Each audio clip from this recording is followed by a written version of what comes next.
Magandang gabi po sa inyong lahat. Alexander Lexter Jules, ang kulit. Aalis na sana si Moira, hinila ni Mary Dale. Ito po yung TikTok nila mga kaibigan kaninang umaga.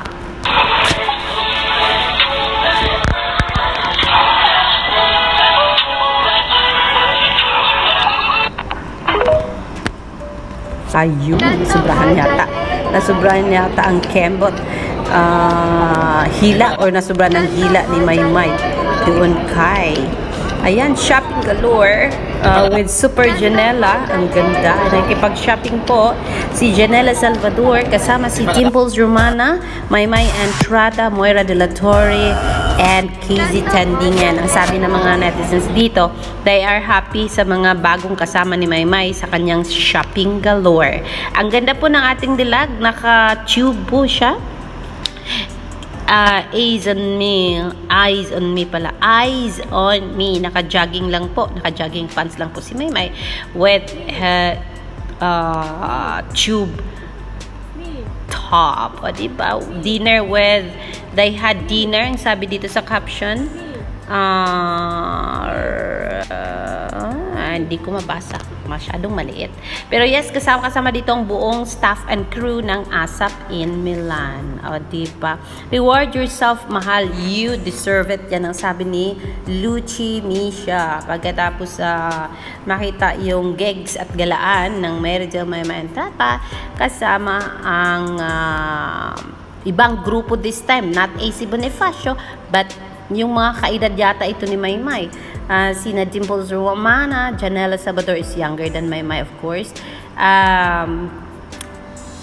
KZ Tandingan and Moira de la Torre. Nagkaroon ng closeness itong si Moira and Maymay right after magkaroon sila ng show sa One Mix Global sa saan ba yung natapos? London. O, diba? Ayun, mga kaibigan.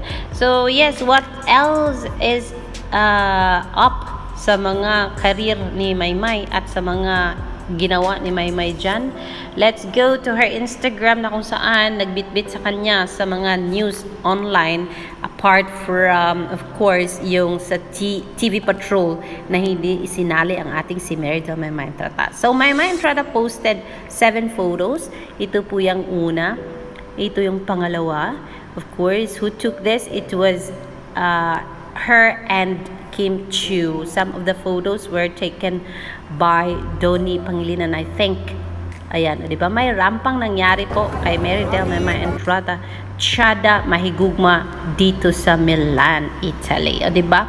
Chada Milan. Ang sabi ni Maymay Entrada, love ka pulong says, ang ganda. Jemar Lahay-Lahay nandito. Giving hearts and love si Jade Soprano, Jade Richo, and Loiza Andalio, Dai, RC Alcantara. Oh, shout out my friend RC Alcantara. It's been a while. How are you? How are you? Hindi ka namin pagsasawaan, Maymay. That is so true. Tama po ang sinabi mo ngayon, Miss RC. Hindi talaga natin pagsasawaan si Maymay Entrada. G-Force Michael, Dai, yung bike, pakibalik ba? Naku, Maymay, baka mapulis tayo dyan. Charot. Superstar in Milan, sabi ni Miss Nikki, nakita siguro niya, napanood niya ang mga performance ni Maymay, of which nakapagsabi siya ng superstar. Kasi Maymay naman talaga was a superstar in ASAP in Milan. From dancing to singing, she did a great job. Yun nga lang, sabi nila, pwede ba ay hindi kinanta ni Maymay, and it was her song, kanong mga hit makers na mga song. Pero it's alright mga kaibigan, kasi hindi naman pwedeng sigurong kanta si Maymay ng maraming kanta, yung iba hindi mabigyan ng pagkakataong kumanta. Kaya binigay muna kay Kim Chiu ang kanta niyang Pwede Ba with Miss Janela Salvador. Yes mga kaibigan, okay lang kasi kaibigan ni Maymay ang kumanta naman. Si Belle, kumanta siya with Donnie Pangilinan as Love Team. Hindi naman si Belle pinakanta ng kanyang single, Somber or Gambilia or whatsoever na kanta niya noong ASAP in Milan. So that is so fine. Darren Espanto was so lucky kasi kinanta niya ang bago niyang single na ilalabas ngayong 15, yung Bitaw Na, yung parang ganon yata. So yes, mga kaibigan, marami ang, may ang nasatisfied sa performance ni Maymay, kaya nasabi nila, superstar ang Maymay. Dave Star, ang ganda-ganda mo sa personal, Mayang. Thank you sa papuso mo kahapon. O, diba? Sana ako din magkaroon ng papuso from Marydale, Maymay Entrata. Proud of your achievements, being your fan for 7 years. We witnessed your growth as an amazing artist. You gave us your all. Congratulations, Slay Maymay. Grabe, supermodel. Talagang Marydale post mo naman, gown mo from Michael Cinco. Yung design daw ni Michael Cinco. Bagay na bagay sa'yo. Congrats!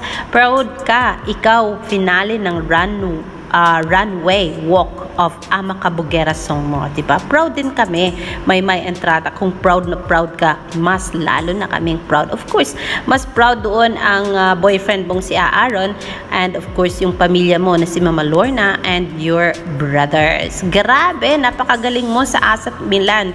Hindi ka talaga nagpakabog doon. Sobrang nakaka-proud maging idol ka. You're so special person. Iba ang talent ng isang Maymay Entrata.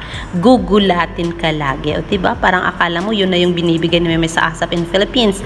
But she gave more than that nung dumating po siya sa ASAP in Milan. I watched the whole episode from here to there, from one live streaming sa Facebook, mga guys, actually, to another. At rason na hindi ako nakapag-upload kaagad was I was so tired watching the whole show at hindi na kinaya ng aking mata kung kaya nakatulog na ako. But then, alam na alam ko ang bawat pangyayari na meron doon sa ASAP in Milan. Kaya nasasabi ko, Maymay was indeed the great performer of that ASAP in Milan, of course, along with her mga performers na galing ng ASAP natin to, na alam natin na may ginawang napakabongga naman talaga at nakaka-proud. Pero yeah, deserve yun ng mga kapamilya kasi bumili sila ng mga iba't ibang klaseng ticket from one category to another category. Deserve nila na mabigyan ng ganon kagandang show dahilan sa pinuno lang naman nila ang Medilanum Forum sa Asago, Milan, Italy. Sabi nung nag-live na yun daw ang pinakamalaking hall sa mga shows, sa mga concert na nangyayari, and it was so full nung pumunta ang ASAP in Milan. So ibig sabihin, it was a big success, not just for ABS-CBN but for all the stars na talagang nag-perform well, and they did a great job in giving those audience, giving them back the happiness and the satisfaction of what they pay. O, diba? Nagbayad sila ng mahal. So, yun, binigyan sila ng magandang performance ng ASAP in Milan. Sabi ko na, ipatapusin nyo muna lahat bago siya may upload. Maymay Entrata, halos lahat ng nakasama mo na follow ko na makita ko lang ang ganap mo para kami kawawa, hanap ng post mo. Tama siya dyan. Kasi ganun din na nangyari sa akin. From here and there, talagang hinanap ko ang bawat ginawa ng grupo mo, Maymay, from ambassadors to the cathedral to the mall and all of those, diba? All that sorts. So yeah, galing mo, Maymay, grabe, super. From shout out to Lani Dayakuna. Oh, how are you, Lani?